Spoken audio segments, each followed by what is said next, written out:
What's the deal, y'all? Look, we got more squad announcement, man. We got the England versus New Zealand versus England squads, man.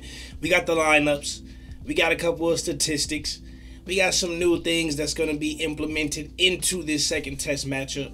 And we're going to talk about it a little bit, man. So, look, here we got the lineup for England for the second matchup, man. We got George Furbank, Faye Waboso, we got Slade, Ollie Lawrence, Tommy Freeman, Marcus Smith, Alex Mitchell, Finn Baxter, JB George at captain, Will Stewart, Itoje, of course, George Martin, Chandler Cunningham South, Sam Underhill, Ben Earl, to round up the starting 15. Then we also got Theo Dan, Bevan Rod, Dan Cole, Alex Coles, Tom Curry, Ben Spencer, Finn Smith, and Ollie Slade home. All right, to round up the 23 for the bench lineup.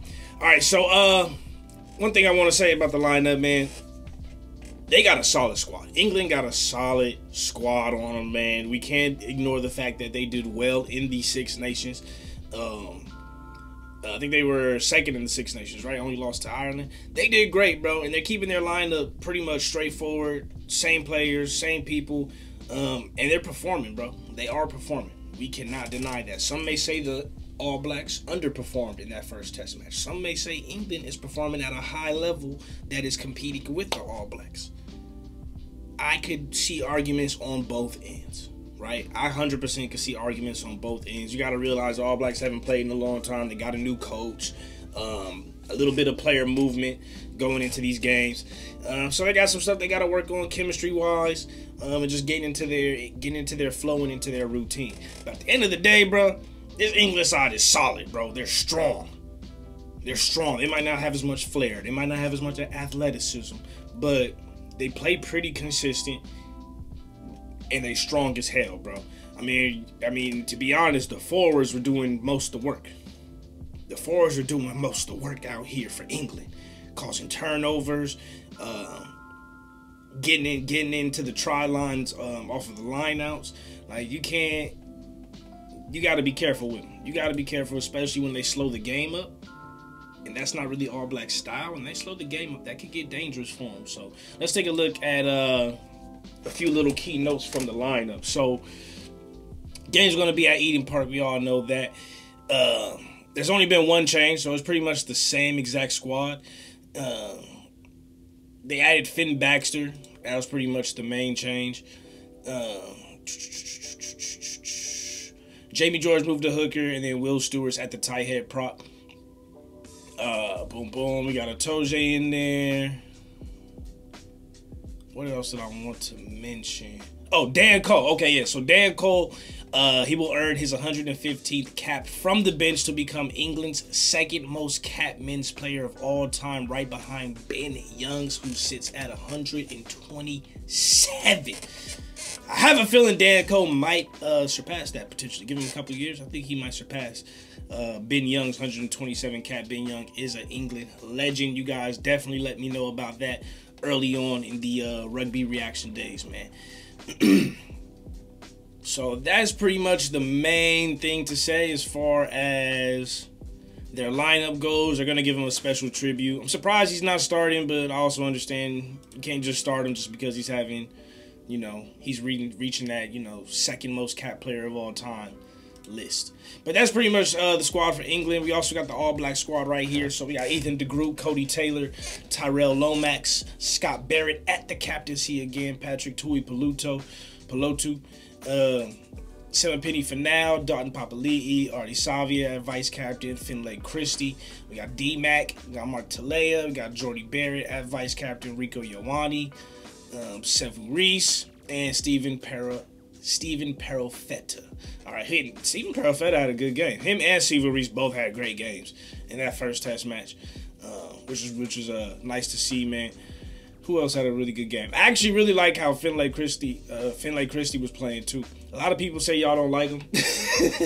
I get a lot of bad comments about Christie, man, and y'all just don't seem to like him. But bro, that second half, he was having that ruck speed, like.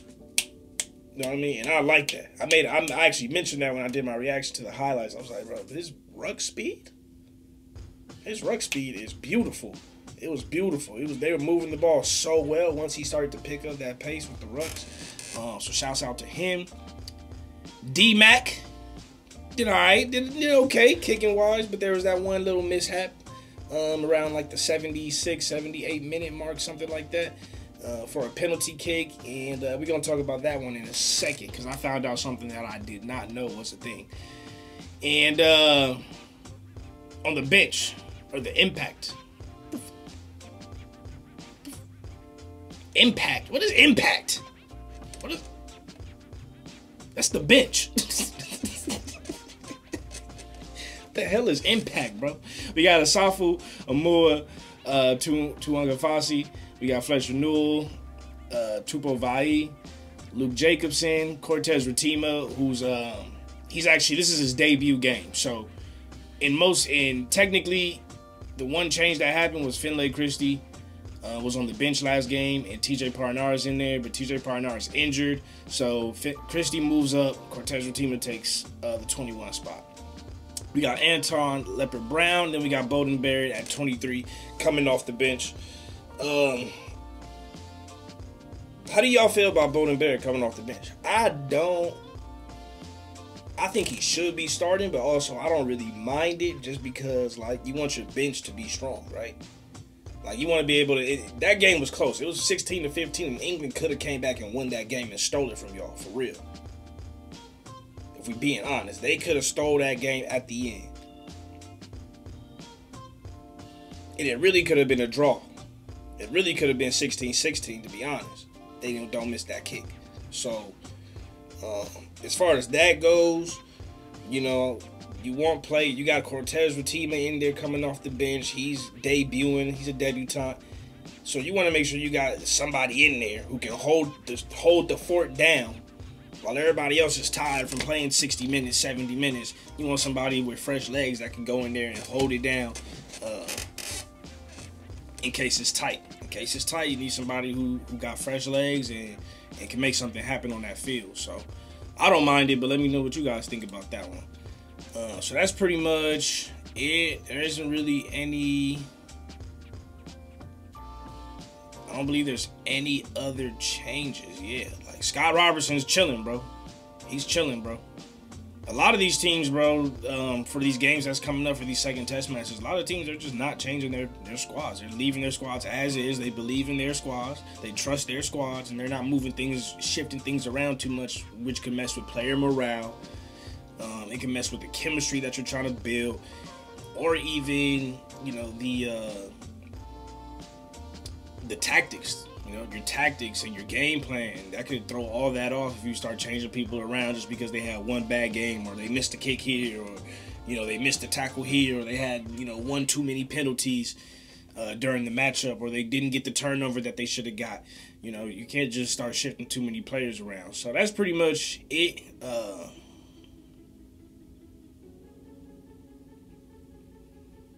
Oh, okay. Got a couple of match facts. So the All Blacks are unbeaten at Eden Park since 1994 with 48 wins and 2 draws during that period. So obviously favored to win this matchup. Eden Park has hosted the All Blacks versus England 6 times previously since 1963. 2014 was the last time the teams met at Eden Park, with the All Blacks winning 20-15 in 2014. And Patrick Tuipulotu and Bowden Barrett both played in the 2014 game against England, where they won 20-15. All right, lastly. Okay, yeah, here. So there's actually going to be a shot clock on the big screen for this second test matchup. I was surprised about that. I always thought there was a shot clock. Like, how is the kicker supposed to know if they got 5 seconds, 10 seconds, 15 seconds, 3 seconds left? So I always just assumed there was definitely a shot clock there, especially how much they take their time and definitely run it to the last seconds of the shot clock, right? So I always thought there was a shot clock there, so they're definitely going to implement it for this second game because, I don't know, it's just a little controversial, bro. It's just a little bit controversial. So they're going to have the shot clock in there, which is good, so that there's no repeats of what happened last week. And last and finally, we got some stats. So if we're looking at possession, so in that game, All Blacks had 56% possession. England had 44% possession. And you see the difference in possession, especially in that second half. You got to realize at the halftime it was 10-10, right? So they go 10-10 at the halftime. All Blacks got 6 points. England got 5 points. But they held a lot more possession in that second half, which is where I say, and why I keep saying, they could have had y'all, bro. Like, they could have almost stole that game, bro. You had All Blacks had 63% possession over 37 compared to England in the first half, and the game was tied, which means they were getting scores easier and getting scores faster. They played more efficient. Their first half, they played more efficient.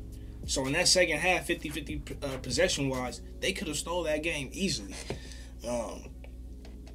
Territory, pretty much even, 52% versus 48%, with pretty much the same first half and the second half. Tries, both teams got 2 tries. England got 1 conversion, no conversion there. Penalties, 2-1. That's pretty much what set the game apart right there. Let's see, anything noticeable. Clean breaks, All Blacks had 10 versus England 3, so they're gonna have to put a little bit more effort on that. Offloads, of course, you know how it goes.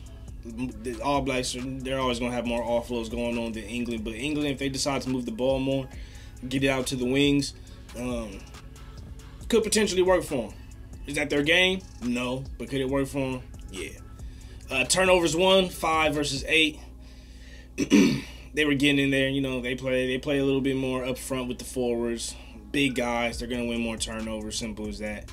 Rucks won, 114 from the All Blacks versus 68. Again, I like how fast Finlay Christie was moving the ball, and the cleanouts were there. You know, cleanouts were there, despite how many turnovers more that they won.